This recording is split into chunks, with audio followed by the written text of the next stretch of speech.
the Shaheed wants to enter Jannah, the Khazin al-Jannah, the God of Jannah, asks him to wait, move aside. But the person who died the natural death, he comes and the Khazin or the God allows him to enter Jannah. And then the Shaheed enters. So this Sahabi knows that the Shaheed has got far greater merit than the person who died, say for example, natural death. So the next morning, he explained to the Prophet ﷺ what he saw. So the Prophet ﷺ explained to him, he said, even though he died Shaheed, but the person who died a year after him, didn't he have more fasting, one more Ramadan than him? Didn't he have an extra year of zakat, extra year of sadaqat, extra year of salawat? That tells us, my brothers and sisters, that the month of Ramadan is something so special. Not everybody is given this opportunity, because the decisions of next year are made in Laylatul Qadr. Inna anzalnahu fi laylatin mubarakatin inna kunna munzirin fiha yufraku min kulli amrin hakim. And sometimes it happens in front of our eyes that people live to the last evening of Ramadan. And wallahi, I watch it every year. And this year I can tell you so many examples, but one example is so vivid in my mind. There's an Indian doctor.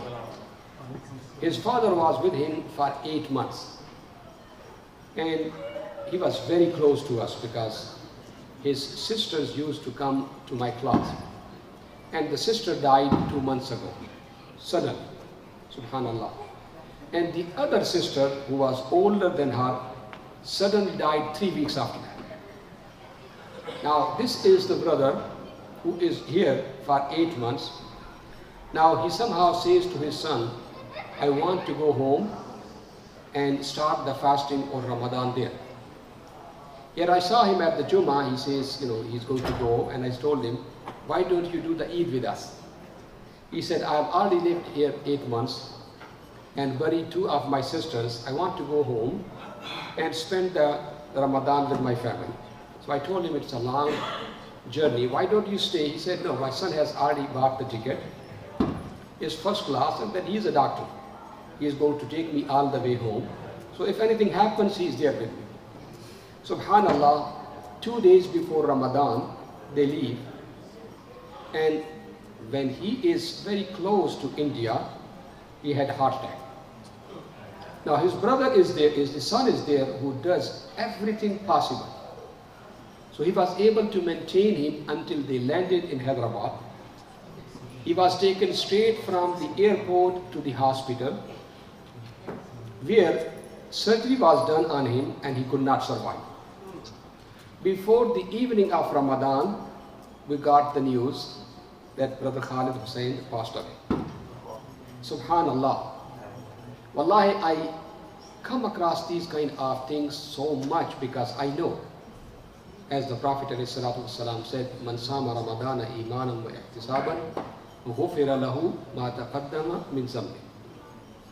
If a person is given the opportunity to observe the fasting of the month of Ramadan with proper iman and with proper hope, then Allah subhanahu wa ta'ala forgives his or her sin. And this opportunity is not given to everybody. My brothers and sisters, alhamdulillah, we are halfway done with the month of Ramadan, and we are reaching the last Ashara. Starting from this Tuesday, we are going to be getting to the last Ashara of Ramadan. And all of us, we know that Laylatul Qadr comes in one of those odd nights. And Laylatul Qadri khayrum min alfi shahr. This is an opportunity that even if we have not been able to do much during the year, we need to beg Allah subhanahu wa ta'ala, Ya Allah, give me the opportunity to reach the 10 days of Ramadan. And Ya Allah, bless me with Laylatul Qadr and make me among the maghfureen on that night.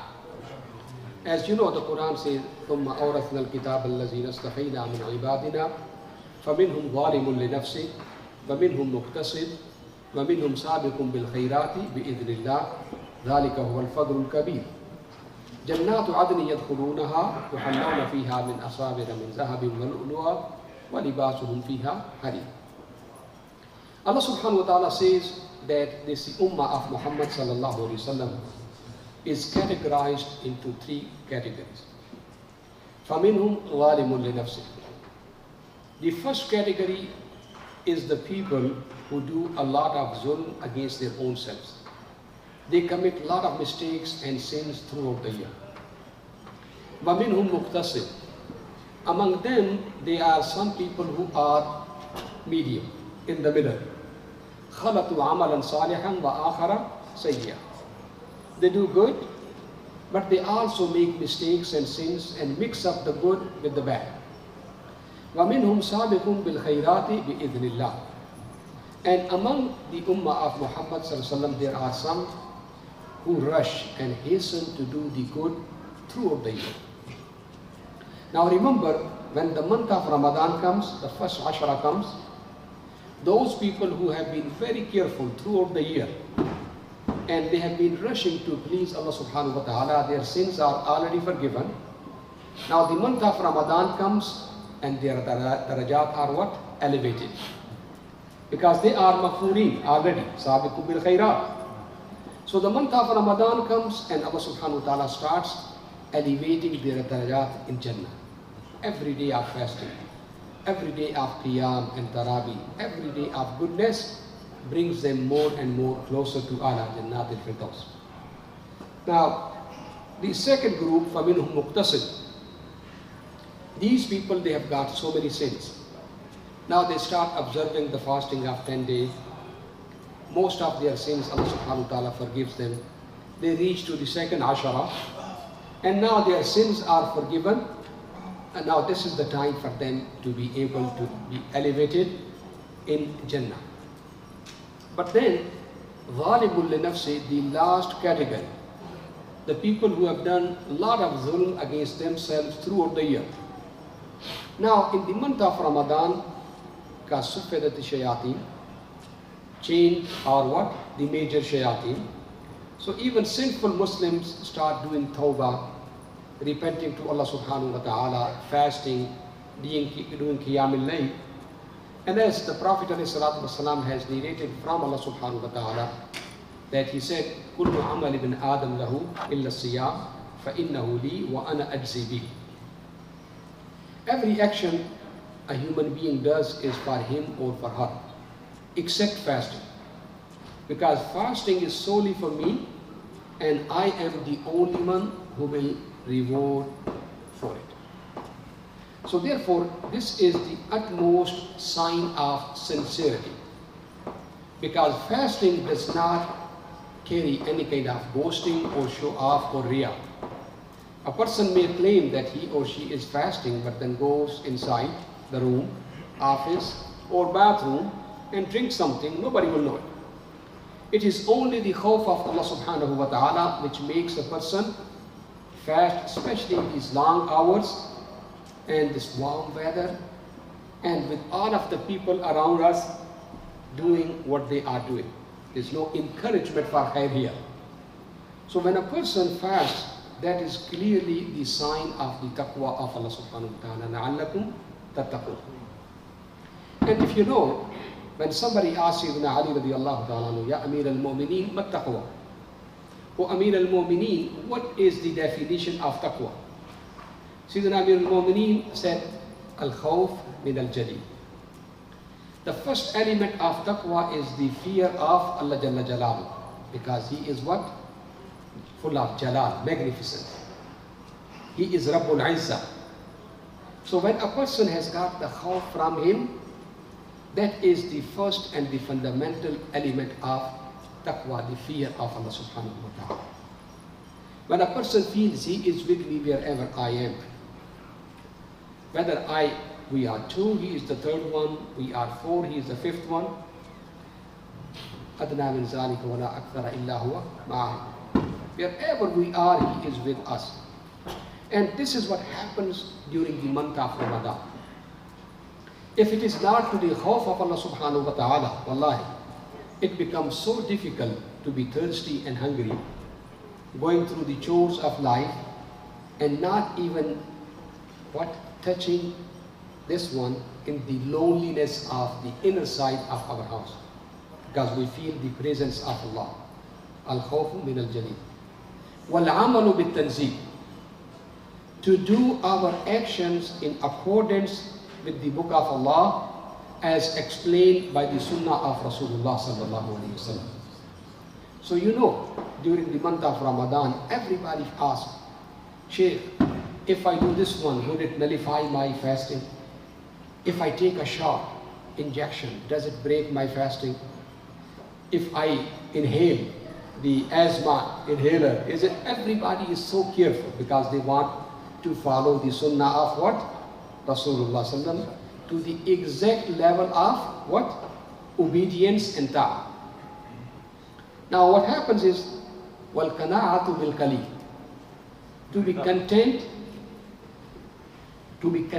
with something little. Whatever Allah subhanahu wa ta'ala determines about my destiny, being grateful to Him and not complaining to Him, and being happy with His rida, with His pleasure. Whatever you decide, you want me to be sick, I will not complain, Ya Mawla. If you give me something, I am grateful. If you don't give me, I will not complain. Ajaban li amri al-mu'min, inna amruhu kulluhu khayr. You give me something, I will thank you. You put me through some fitna, some kind of ibtila, I will be patient. And Mawla says both ways, this person is going to be the winner. And I can tell you, mashallah, this fasting does teach us a lot about al-qana'a bil-qalil. You eat something in the morning a little bit, throughout the day nothing much, then in the evening, and then wallahi after being 18 hours hungry and thirsty, you just get done with the dinner and then you rush to Salat Tarawih. Subhanallah. And especially I can tell you in Midwest, like in Milwaukee, we start our Salat al-Isha at 10:30. By the time we get done with Salat al-Tarawih, it is already 1 o'clock. By the time we reach home is 1:15, 1:30. And the Suhoor or Imsak is at 3:25. It does not give much time. I know when I was doing PhD in England, we used to start Salat al-Isha at 11:30. So I remember fasting after Salat al-Isha, basically just rushing to have Imsak and the Fajr is there. Subhanallah. But look at, this is what is called somebody who is under the commandment of Allah. He says go, he or she goes. He says eat, yes ya Mawla. Don't eat, yes ya Rabbi.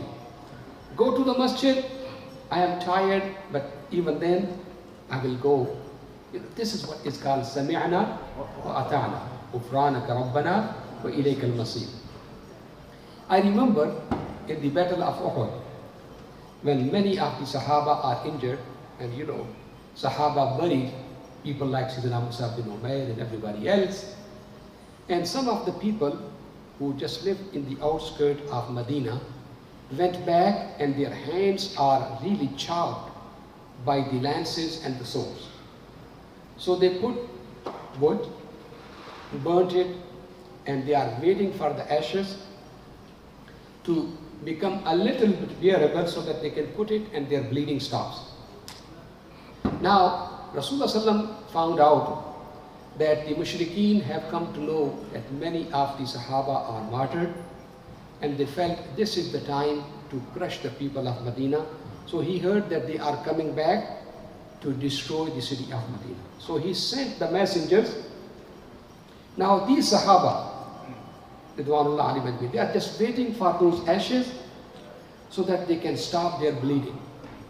When the messenger went sent and said, An Rasulullah sallam ya'murukum an tatlubul adu. The Prophet ﷺ is asking you to come so that you can withstand the enemy's attack. Now, the Sahabi who narrates this incident, he says, I did not have any spot left on my hand except it was bleeding. I could not carry the sword. I picked up the sword with this finger and started walking sam'an wa ta'atan li Rasulullah. My brothers and sisters, inna Allah ashtara min al-mu'minina anfusahum wa amwalahum bi anna lahum al-jannah. This is what is the true essence of taqwa. This is actually one of the definitions of taqwa. La yafkidak haythu amarak wa la yaridak haythu nahak. The essence of taqwa is he should not miss you wherever he has said you to be. At the time of Isha, he says, be there, you must be there. Qiyam, be there. Fasting, be there. And he should not find you at the spot where he has said you not to be. Subhanallah, everybody is watching and enjoying 4th of July. And here, mashallah, you and me, who left that, came inside, and there was nothing other than what? The remembrance of Allah subhanahu wa ta'ala. Subhanallah, this is what is the essence of taqwa. So, and then وَالْقَنَاعَةُ بِالْقَلِيلِ وَالْإِسْتِعْدَادُ لِيَوْمِ الرَّحِيلِ. And to prepare for that day when we are going to be departing and going back to Allah subhanahu wa ta'ala. كُلُّ مَنْ عَلَيْهَا فَانٍ وَيَبْقَى وَجْهُ رَبِّكَ ذُو الْجَلَالِ وَالْإِكْرَامِ. Nobody is going to stay here forever. But preparing for that encounter, to wait for that word coming from the angels, يَا أَيَّتُهَا النَّفْسُ الْمُطْمَئِنَّةُ ارْجِعِي إِلَىٰ رَبِّكِ رَاضِيَةً مَرْضِيَّةً فَادْخُلِي فِي عِبَادِي وَادْخُلِي جَنَّتِي. To wait for that word. My Mawla is going to call me back. I'm going to go back. And as the hadith says, that the soul goes all the way to Sidratul Muntaha, does the sajda, I have come back, Ya Rabbi, at-tahiyyatu lillahi wa salawat, whatever way. And then is said to be either go to Illiyin or Sijjin. So, wal-isti'dad li-yawm al-rahil, to prepare for that day of going back to Allah. This is what is the essence of taqwa, and this can be done in the month of Ramadan. So my request will be, number one, thank Allah subhanahu wa ta'ala that who has made us reach to the month of Ramadan. Thank him for giving us the opportunity of fasting for the last 15, 16 days. Beg him, Ya Allah, make me reach the last 10 days of Ramadan. And also beg him, Ya Allah, bless me with the barakat of Laylatul Qadr. Make me among the people who are forgiven during the month of Ramadan, last days of Ramadan, and especially bless me with the honor to be on the night of Laylatul Qadr among your servants. Allah subhanahu wa ta'ala loves to give, but he wants human beings to beg him. Because kibriya is basically the rida of Allah subhanahu wa ta'ala. Nobody else has got it. And when a person comes with faqr, with sense of sheer dependence, with the sense of ihtiyaj, that ghani, Mawla, he likes that one. Ya ayyuhan nasu, antumul fuqara'u ila Allah, wallahu huwal ghaniyyul hamid. In yasha yuzhibkum wa ya'ti bi khalqin jadid, wa ma dhalika 'ala Allah bi aziz. You are the fuqara to Allah subhanahu wa ta'ala. He does not need you, but we need him. So have this sense of faqr when you make the dua, when you go to sajda. Just beg him, Ya Rabbi, I am your servant. And especially that Sayyid al-Istighfar that Rasulullah explained to us, Allahumma anta Rabbi, la ilaha illa anta, khalaqtani wa ana abduk, wa ana ala ahdika wa wa'dika mastata'. أعوذ بك من شر ما صنعت أبوء لك بنعمتك علي وأبوء بذنبي فاغفر لي فإنه لا يغفر الذنوب إلا أنت. After accepting the weaknesses, the shortcoming, the ubudiyya, saying, Ya Allah, I did whatever I could. I know I have missed so many marks. I know I'm not worthy of your forgiveness. But Ya Mawla, don't look at my mistakes. Look at your own maghfirah. Look at your own magnificence. فَاغْفِرْ لِي فَإِنَّهُ لَا يَغْفِرُ الذُّنُوبَ إِلَّا أَنْتَ. May Allah subhanahu wa ta'ala forgive us and bless us with the barakat of the month of Ramadan. Jazakumullah khair.